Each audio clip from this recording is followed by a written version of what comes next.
Before trying anti-aging serums or wrinkle creams, check if you're getting enough collagen first. Collagen is a protein that plays a crucial role in maintaining the health and elasticity of our skin. Without it, we may notice visible signs of aging, like fine lines and wrinkles. While collagen production naturally declines as we age, certain collagen supplements can help bring back a youthful glow like you wouldn't believe. This is why I highly recommend taking collagen. Collagen is specially formulated to enhance skin elasticity and hydration. It's made with the top 5 most powerful types of collagen that are essential for skin health, elasticity, and firmness. Folks, with only 10 grams of bioactive collagen peptides per serving, collagen is designed to make it easy to boost your collagen levels to support healthier skin. Try it today and receive 53% off, free shipping, free VIP live health and fitness coaching for life. What a great deal. And also a free new e-report titled The 14 Foods for Amazing Skin and a 60-day money-back guarantee. So folks, if you don't see it working, they'll give you your money back. Plus, you'll also help feed a hungry child, families and communities in need of healthier lives with your order through BioTrust partnership with NoKidsHungry.org. What a great company. Check it out today. Go to healthwithla.com, healthwithla.com, or please click the link right below here in our description box. So let me ask you a hard question. Sure. And again, I'm just I'm looking for answers like I know a lot of viewers are. Jesus comes up with a statement which is unheard of. And really it's in one way, it's like the height of hubris. It's the height of, who do you think you are kind of a thing. But then he manipulates space, time, matter, and energy in ways that nobody else in all of history has ever done. He walks on the water, he changes water to wine, he heals the lepers without touching them. They're a distance away. They call out. He heals them at the molecular level without touching them. Man born blind, boom. The eyes come in. I mean, it just goes on and on, raises people from the dead. There's no other recordings of any of that. And I'm not talking religion, talking relationship. So Jesus says something, circling back to my original statement, I am the truth, the life, and the way. So when you hear that, how do you mix that into your worldview? Well, as I said, I believe that Jesus was an avatar for a high frequency entity, and I call that ascended master. These are typically consciousness from the 6th density of consciousness. And in that level of consciousness, the Christ consciousness, which is when your DNA has become crystalline based, silica based instead of carbon based, it can manage the idea of manipulation of space and time. It can heal at a cellular level, as you said. It can perform all these things because they're just simply too connected to this other magnetosphere of the planet Earth and of other people, their aura. So as everything is energy, I believe it's because of that. What's interesting here is just the way you present yourself, the way you talk, you're far beyond 21 years old. And I know that you know that. Other people have said the same thing. You're obviously, you're being schooled, you're being trained by these entities. There's no doubt about that. I can see that. But let me just throw out a really tough question for you. What if you're being deceived? How would you know if you were being deceived or you're being told? Because I'm coming at you from a completely different worldview, and you know that. And yet we're having a very pleasurable, warm conversation. There's no animus. We're just, I'm trying to figure out where you're coming from, and you're probably trying to figure out where I'm coming from. But there's, we're meeting, and there's no animosity. There's no, trick questions or, gotcha type of a thing. There's just, hey, obviously you're being schooled by entities. There's no doubt in my mind.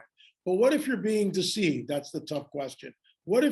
How would you even know if you were being deceived? Because before you answer that, before I became a Christian, which I was 30, so that's 42 years ago, I was deeply involved with gurus. My third eye was open. I had spirit guides, all of that. So I've been on both sides of the aisle. I mean, I lived that. I was a musician. I wrote a song, as you sit in silence, waiting for the Space Alliance, waiting for I wanted to go. I had entities come at me and push me down on the ground. I mean, I've had lots of experiences, but I became agnostic around 26, and that 3 or 4 year period until I was reading a book, and I said, okay, if you're real, come into my life.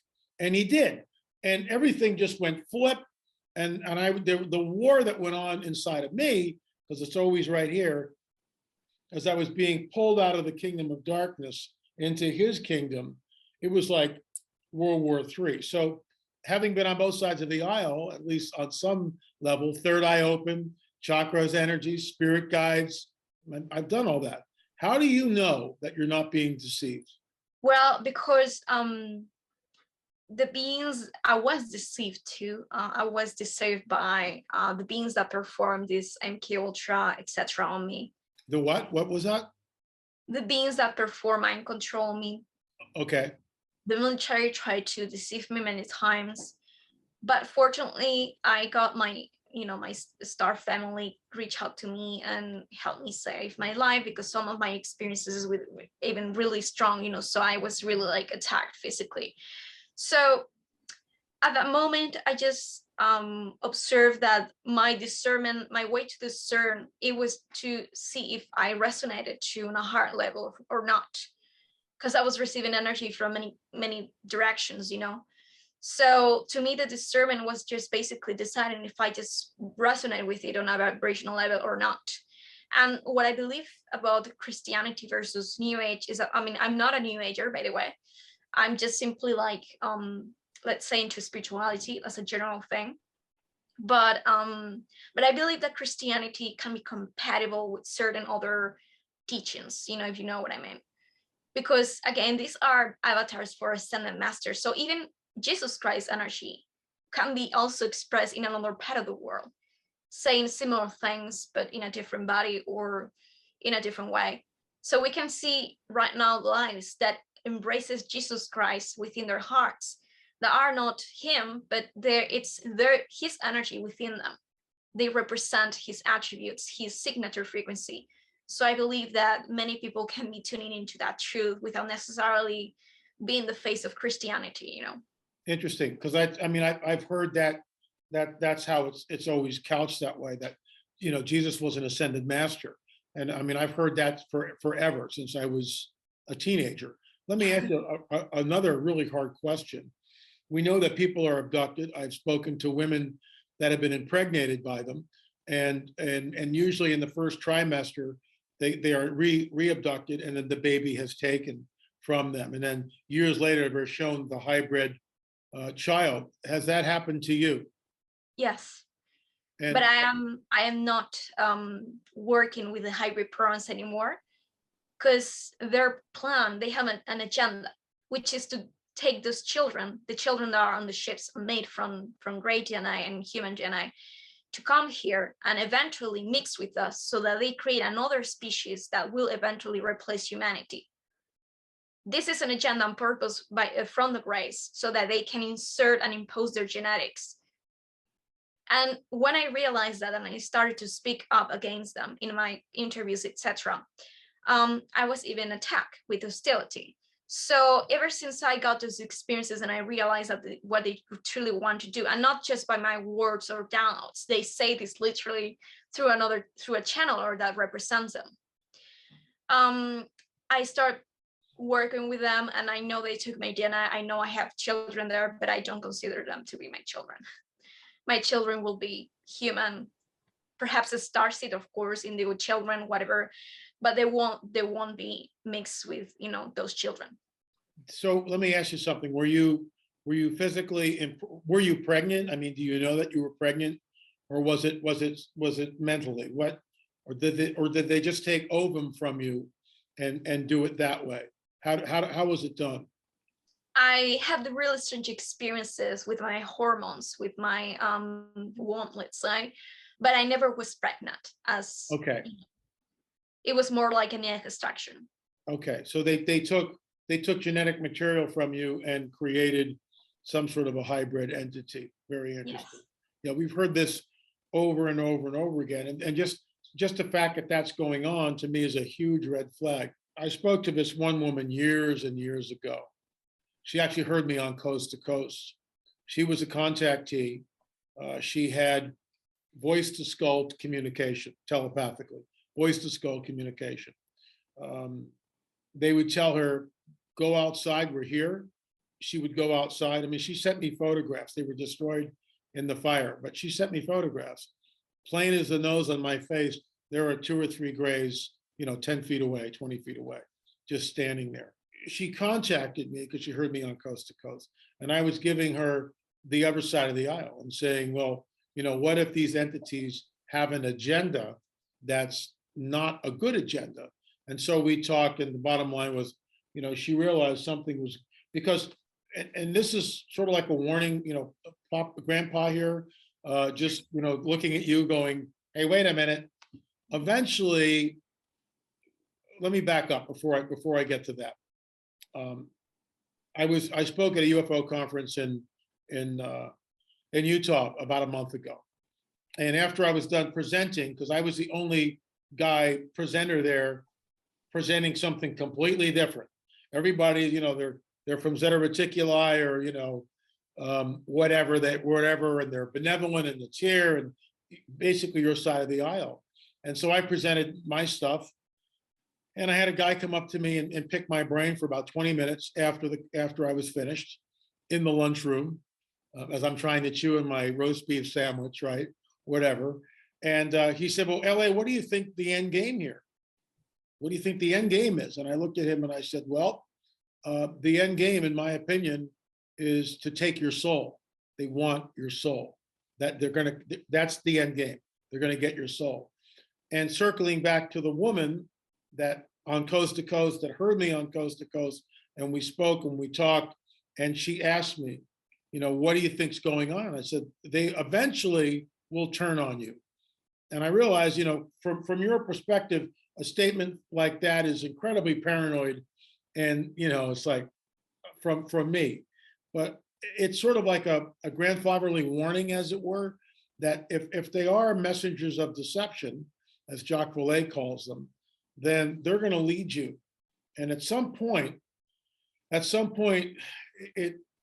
you kind of can't go back. You can't reverse.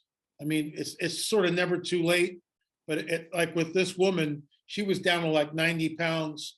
And I told her point blank, they're going to kill you. That's their end game. You're not there now. And I can see that. You believe that they're benevolent, that they're good. You're getting all this communication, voice to skull. But again, I flip it around. I mean, how do you really know? I mean, if someone knocks on the door at your house at 2 o'clock in the morning, you're not going to let them in. You're just not going to do that. What do you want? Go away. Call the police, whatever. So why would you let these entities in if you really don't know what their intentions are? And the fact that it's a mixed bag for you, that you've been taking the grays, the agenda, the military stuff. Where am I going wrong here, Marina? Tell me. I don't connect with the grays. As I said, I don't let them in my house anymore. I used to do that. I used to be part of their agenda and I used to defend them in my interviews. That's how I started. But ever since I realized how wrong it was and I started to see the red flags, I stopped welcoming them in my room, in my body, in my planet even. The only entities that I reach out to are the ones that are non-agenda based and they are connected to civilizations on Earth that I worked with in the past, and they give me the memories, they give me information that was not agenda based at all from my level perspective. And they even were the ones who warned me about the grays. So I trust them because they are the ones who tell me these people want to get into your planet and these people they're manipulating you and your life so that you welcome them and you accept what they want. So I trust them because they really saved my life and because they open my eyes. Are these the tall whites or something else? No, they are Anunnakis, but not the negative oriented ones. They are human looking, they have blue skin, and they are connected to the Druidic orders or the Druidic traditions on this planet, and really ancient civilizations that we're working with, you know, Celtic wisdom. They taught me a lot about it. So it's really definitely not the agenda of the Christ. So you're in Spain now, is that where you are right now?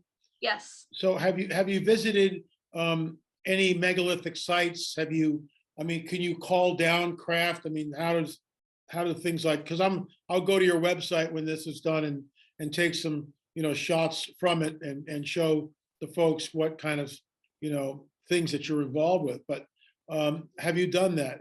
Do you call them down in front of people or anything like that? Call them down, like they come in here Yeah. physically? No, they don't materialize themselves physically. Okay. I'm assuming that you've heard of Stephen Greer, CE5, Yes. where a bunch of people will sit in the room and they'll meditate and Yes. a gray will show up. Your thoughts on that? I believe that some of them are not prepared because they don't have the discernment, and they are they're opening the doors widely without having a training on discernment and without really knowing what kind of entities are coming through. So I believe that one must have a lot of either experience or knowledge or discernment in order to know, in order to practice those things. I just believe that people are putting too much attention, I mean, not attention, but trust in the ET phenomena and not enough in themselves and humanity. So they just welcome any ET because they have a judgment, like a judgment on our own species, thinking that we are not enough good, thinking that we need them, you know. And it's true that we need them because we need help, and that is true. But let's say that one first needs to have like experience or discernment, have been developed like you know, because you're an author and you have written a lot of books and you know a lot. So someone like you could be a possible, like a good candidate for those things, you know, like a possible contactee, you know. But people who are new to this and are just, you know, going into the new age blindly without knowing what there is behind, I don't think it's a good idea. Okay. My last question to you is, there's a prophecy in the biblical narrative, once again, which talks about the second coming of Jesus, which, you know, it's one of my favorite passages. In fact, I have a 1661 page. It's from Revelation chapter 19. It's the rider on the white horse with the armies of heaven, coming to destroy the dragon's work here on the planet. So when you hear about the second coming, what does that mean to you? To me, it's the revolution of consciousness that will get us into these Christ consciousness that we were talking about earlier. Okay. And maybe someone incarnating in an avatar to represent Jesus again. Who knows? So you think that if the rider on the white horse appears, that will be an avatar and not the real Jesus? How do we know the difference? I mean, Jesus is really like a combination of many different consciousness or energies. So if the combination changes, perhaps we cannot call it Jesus anymore. But if the frequency signature of him is within that avatar, then I guess we could call him Jesus. Interesting. Very extremely interesting. I'm down to less than a minute. Marina, thank you so much for sharing your thoughts. I realize that a lot of my listeners will think this is incredibly controversial, but again, this is what your side of the aisle is saying, and we need to understand it and reach out in love, which I hope I've demonstrated here, and have a conversation. And I think we were able to do that. Thanks so much for coming on the record. Really appreciate it. Thanks very much for inviting me. I hope you'll come back again. Sure, anytime.